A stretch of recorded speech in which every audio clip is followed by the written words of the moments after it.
Aujourd'hui, nous allons visiter le quartier entourant la rue Étienne Marcel, nommé d'après un prévôt des marchands, c'est-à-dire un équivalent de maire de Paris. La rue Étienne Marcel a été percée en 1858 à travers le lacis des ruelles du Vieux Paris.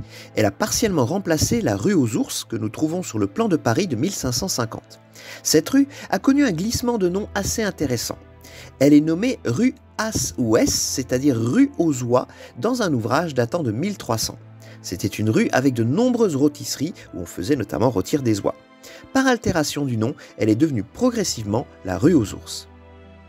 À l'époque de François Ier, le principal bâtiment du quartier était l'hôtel de Bourgogne, ou hôtel d'Artois, dont il ne reste plus que la tour Jean sans Peur.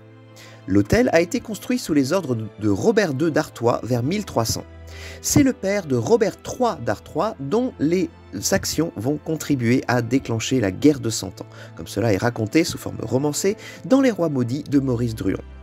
Par héritage, l'hôtel devient un peu plus tard la propriété des ducs de Bourgogne.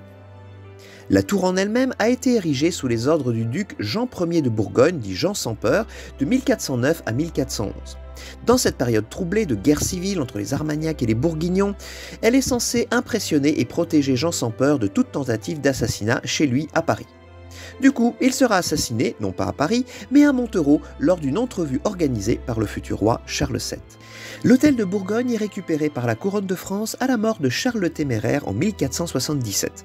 François Ier en offre une partie à Diègue de Mandos, son ambassadeur auprès des Suisses, et Diègue de Mandos a aussi été son maître d'hôtel lors de la captivité de François Ier à Madrid en 1525-1526 à la suite de la désastreuse bataille de Pavie. L'hôtel de Bourgogne devient alors connu des Parisiens sous le nom d'hôtel de Mandos. En 1543, une partie des terrains à côté de l'hôtel est percée d'une rue, appelée initialement rue de l'Hôtel de Bourgogne, mais qui s'appelle maintenant rue Française. Juste après le règne de François Ier, une partie de l'hôtel devient un théâtre. Les premières scènes de Cyrano de Bergerac d'Edmond Rostand sont d'ailleurs censées se dérouler dans ce théâtre.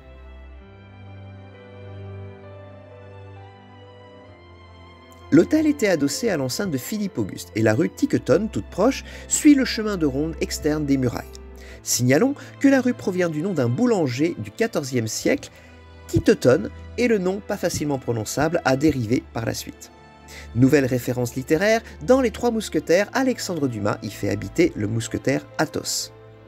La rue Tiquetonne ou Tiquetonne coupe la rue Dussou, dont l'ancien nom est rue Gratte-Cul.